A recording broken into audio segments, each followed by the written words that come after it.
Welcome to this podcast. Today, we delve into a deep and complex topic that has marked the recent history of the Middle East, the relationship between Israel and Lebanon. In particular, we will discuss the importance of peace between these two peoples, the benefits that peace would bring to both Israelis and Lebanese, and how radical actors, such as Hezbollah, represent an obstacle to peace and stability in the region. Peace between Israel and Lebanon is not just a distant dream. It is an urgent necessity, a necessary step to ensure a better future for all. The conflict between Israel and Lebanon is not a new topic. For more than 70 years, these two countries have been trapped in a cycle of violence, distrust, and confrontations that, although at times have calmed, have never completely disappeared. Over the decades, the region has been the setting for invasions, wars, and, above all, human suffering. In 2006, for example,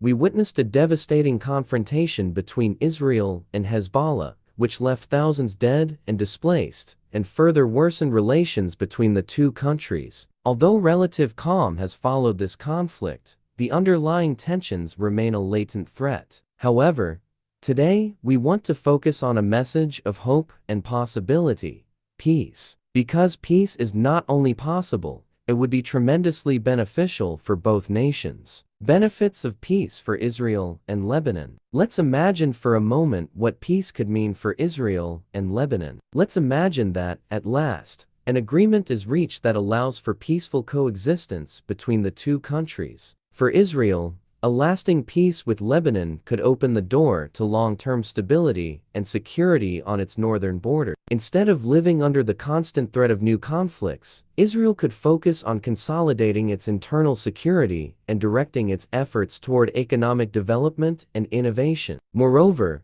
peace with Lebanon could be the first step toward a better relationship with other countries in the region, something that could transform the geopolitical landscape in the Middle East.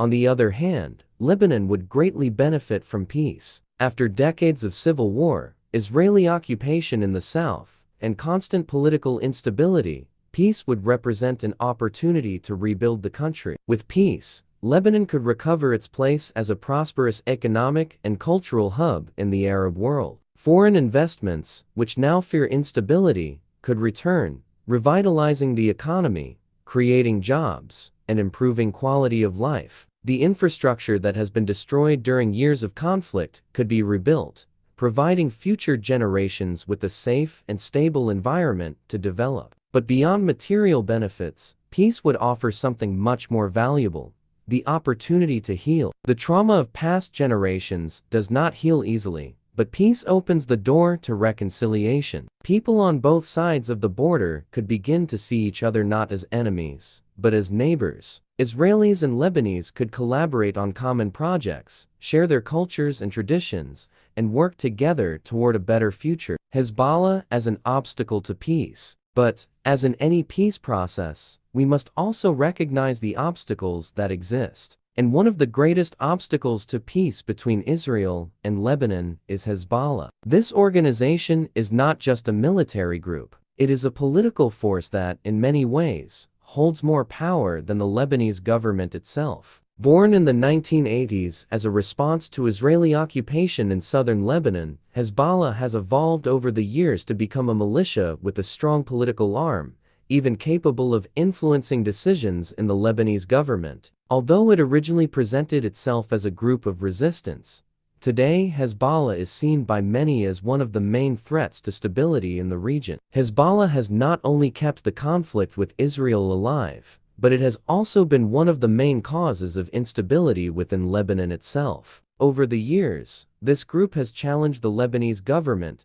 acting independently and violating the country's sovereignty. This has created a situation of political paralysis in Lebanon, where state institutions cannot function effectively because of Hezbollah's pressure and actions. At the same time, Hezbollah has maintained its struggle against Israel, preventing any progress in peace negotiations. Instead of seeking a diplomatic solution, Hezbollah has opted for violence as its main tool, condemning both Lebanese and Israelis to a constant cycle of confrontations. It's important to note that Hezbollah's struggle does not represent the interests of the Lebanese people. In fact, many times, the war it promotes has had negative consequences for Lebanon itself. Confrontations with Israel, as we saw in 2006, resulted in massive destruction in southern Lebanon, with thousands dead and millions in material damages. Despite its claims of resistance, Hezbollah's policies have left a trail of suffering in its own country. The need to disarm violence. It's essential to understand that peace is not possible while there are armed groups outside the control of the state. Peace is only possible when nations decide that violence will no longer be an option. Peace is only possible when both countries decide to free their peoples from the groups that perpetuate hate and violence. Lebanon, in order to recover its stability,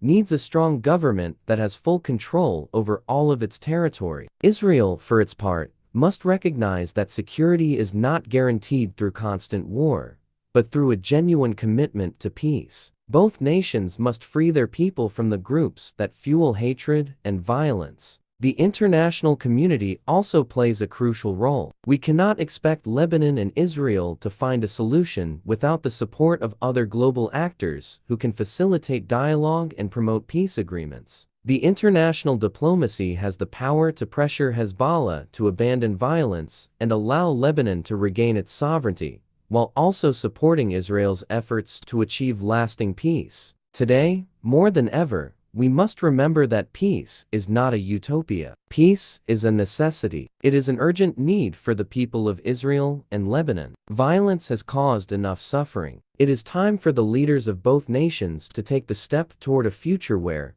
instead of borders that separate, there are bridges that connect. Israel and Lebanon can prosper together, working in areas such as economic cooperation, technology, science, and culture. Dialogue, understanding, and cooperation can overcome differences, as we've seen in other parts of the world. Peace is not a distant dream. It is an urgent necessity, and it is up to all of us, not just the governments but each of us, as citizens, to demand it and work for it. Peace between Israel and Lebanon is possible, and it's time to build it for the sake of future generations. Thank you for joining us in today's podcast. We invite you to reflect on what we can do, from our own place, to support the path toward peace in the Middle East. See you in the next episode, where we will continue exploring how, through dialogue and cooperation, we can contribute to a more peaceful world. Goodbye for now.